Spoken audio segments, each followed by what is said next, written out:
welcome back to my channel. I'm so happy you're here, and if you're new, my name is Anna, and today's video is all about my favorite books. So I'm really excited to share these with you because I would say I read more than the average person. However, I don't get through books super fast. So like if a book is really boring and stuff, it takes me a little while longer. So I don't have a ton of books here for you guys to share, but I do have quite a few, and they're all different genres. So that is the great thing, is that if you're not into nonfiction, I only have about one or two of those. I have some historical fiction, some, realistic fiction, love stories, all that type of stuff. So if you're interested in this video, then just keep watching. Don't mind on my notes. I have the descriptions all written down here, and so I'm gonna read them pretty quickly so that I'm not boring you guys. So yeah, let's just get right into it. So first up, also, side note, this is in no particular order. I just, wrote them down how I remembered. So first up, realistic fiction. The first one, I'm sure you guys have heard of this, is Big Little Lies by Liane Moriarty. I'm sure I'm not saying it correctly, but this book, to me, I could not put it down. It was mystery. It was like, it wasn't too much romance. It's the best. So let me just read you the description. A murder, a tragic accident, or just parents behaving badly. What's indisputable is that someone is dead. Madeline is a force to be reckoned with. She's funny, biting, and passionate. She remembers everything and forgives no one. Celeste is the kind of beautiful woman who makes the world stop and stare, but she is paying a price for the illusion of perfection. New to town, single mom Jane is so young that another mistakes her for a nanny. She comes with a mysterious past and a sadness beyond her years. These three women are at different crossroads, but they will all wind up in the same shocking place. What I love about this book is it's so beautifully written. It's a great mystery, and there's the biggest twist at the end, and so those books I just love. And there is a series now on that book, I think it's 2 parts or something like that. So I absolutely love it. Definitely read the book though before you watch the series. All right, the next one, you guys, I know you guys have all heard this. You've probably read it, honestly, but if there's a slim chance that you haven't read this, get onto it because it's so good. It Ends With Us by Colleen Hoover. I know, right? But it is one of my favorite books.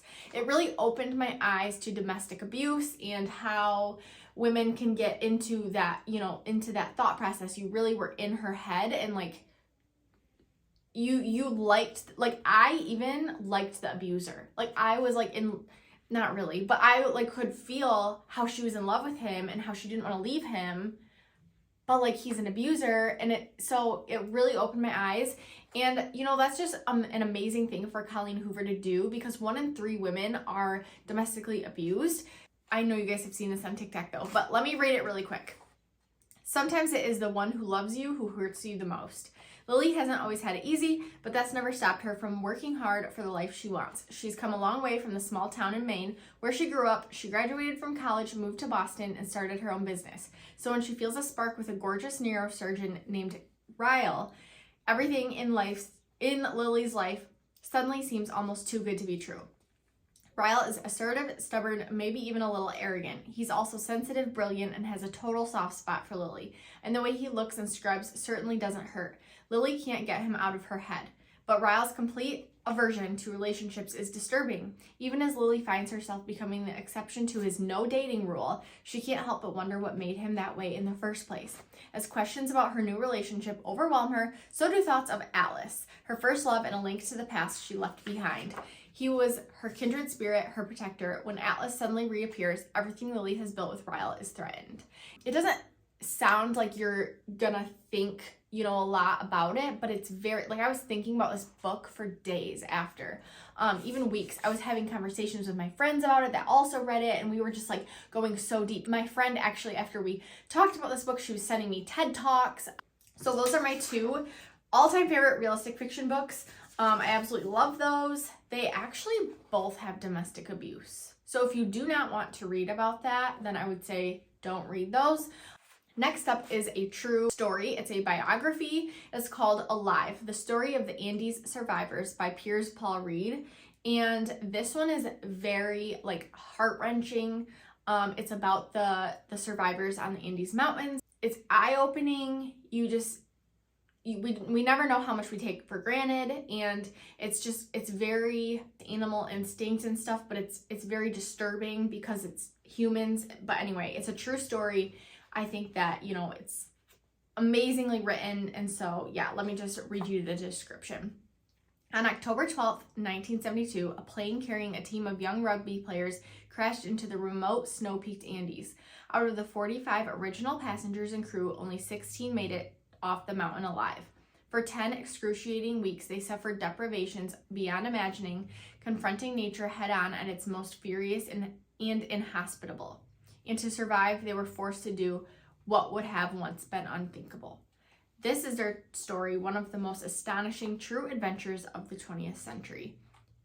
It's disturbing what they had to do, but it's also so interesting, like what the what animal instinct is to do and what you have to do to survive. Like, I almost want to cry thinking about it, because obviously, like, they were just faced with this, just the hardest decision of all time. And it's just amazing, like how people get through things, and like all your problems seem minuscule when you read stories like that. All right, next up is historical fiction. So this I read like way back in high school. It's called Between Shades of Grey by Ruta Sepetys. I don't know. I'll link everything down below because I know that I'm not saying these authors' names correctly, but it's called Between Shades of Grey. And no, it's not anything like 50 Shades of Grey.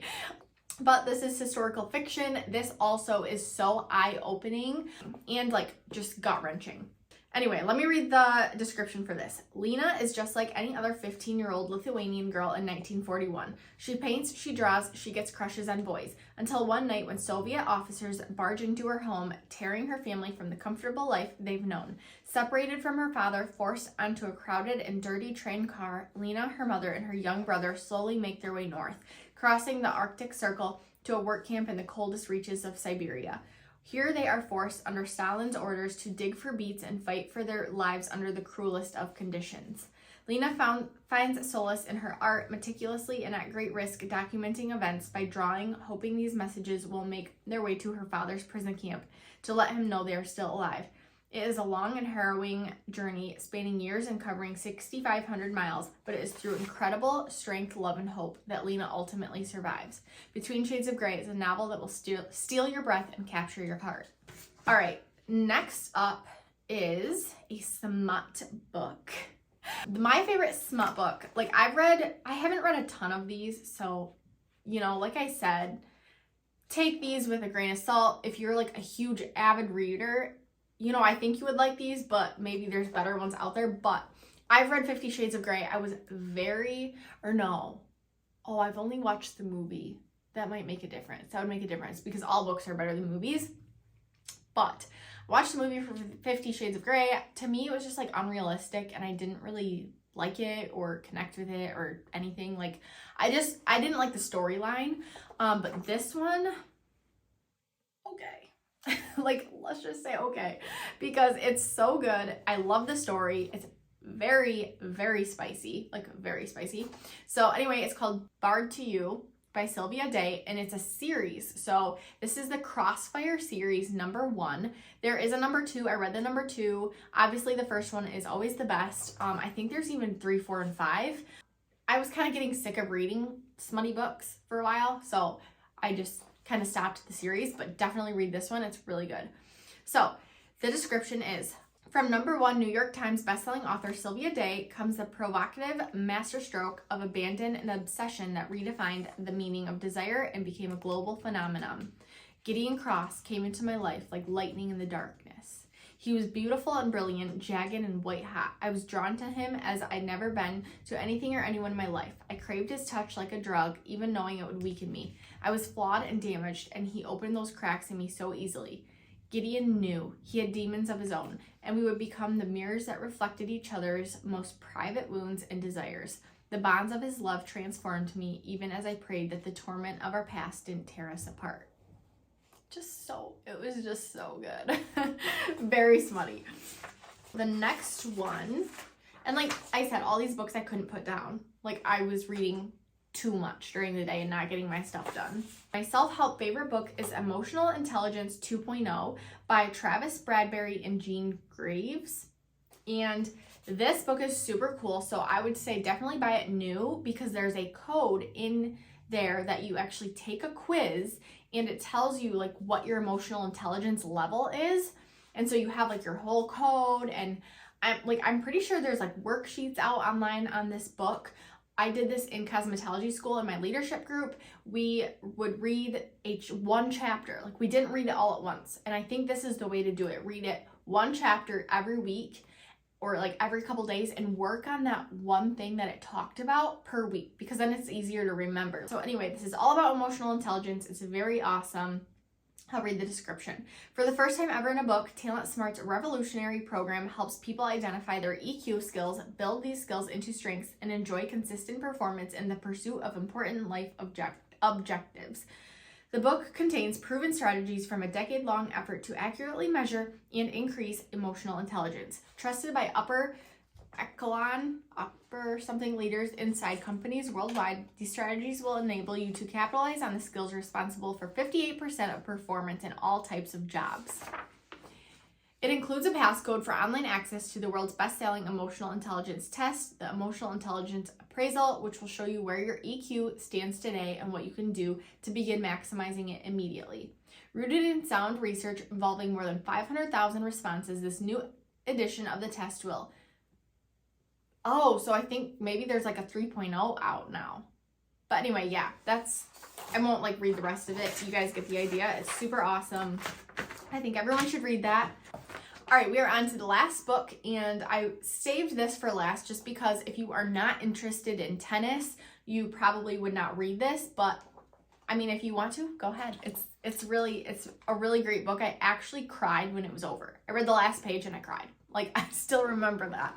So this is called Open by Andre Agassi. If you're a tennis fan, you know who Andre Agassi is, one of the greatest players of all time. So he wrote an autobiography, and it is just it's very cool, like, hearing his words. He didn't like tennis. He was a tennis star, a tennis pro, and he didn't like tennis.